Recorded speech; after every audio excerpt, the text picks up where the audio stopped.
This footage, which we've edited, was captured by Brennan Gilmore, who was at the protest in Charlottesville.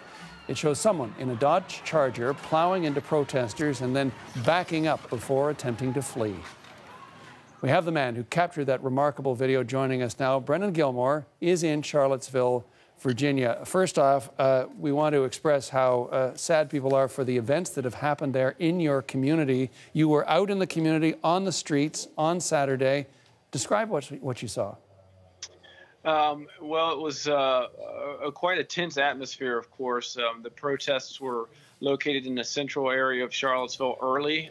They became violent pretty quickly with skirmishes and fist fighting and things thrown, which led to a state of emergency being declared, and the groups dispersed throughout town. I had gone downtown to join the anti-racist protesters and was with several friends on a side street in Charlottesville watching a group of fellow anti-racist protesters walking up the street together in somewhat of a celebratory mood because the police had moved in to push these Nazis out of our beloved community. I had just begun filming this march when I heard behind me a car accelerating towards the crowd at a very high rate of speed, and then turned to capture the video, which so many have seen now, which captured this tragedy.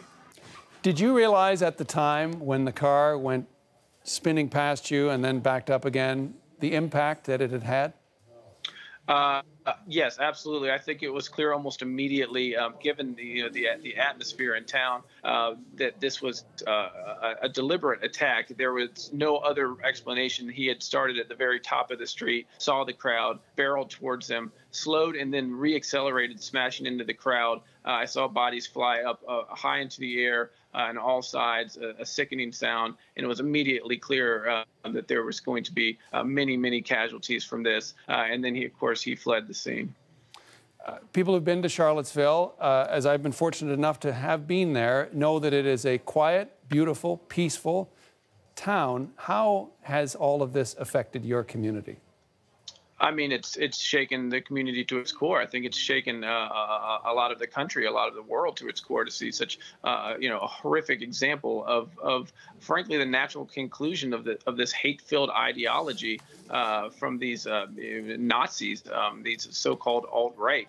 And so, yes, there's a lot of soul searching being done, and it's really a wake-up call for those who think you can sort of flirt with this ideology without realizing that the natural conclusion of it is exactly this type of violence.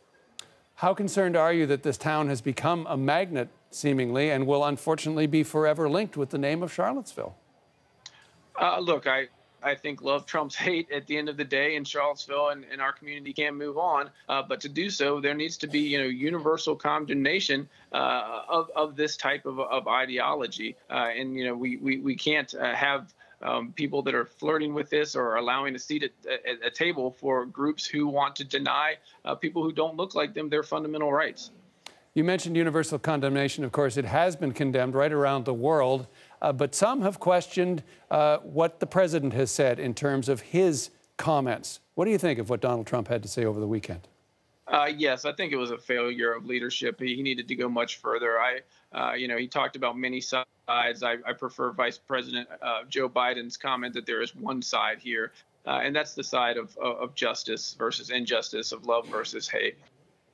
The fascists have left town. The community is dealing with now a court appearance by the man accused, the man that authorities believe was driving that car that you captured on video.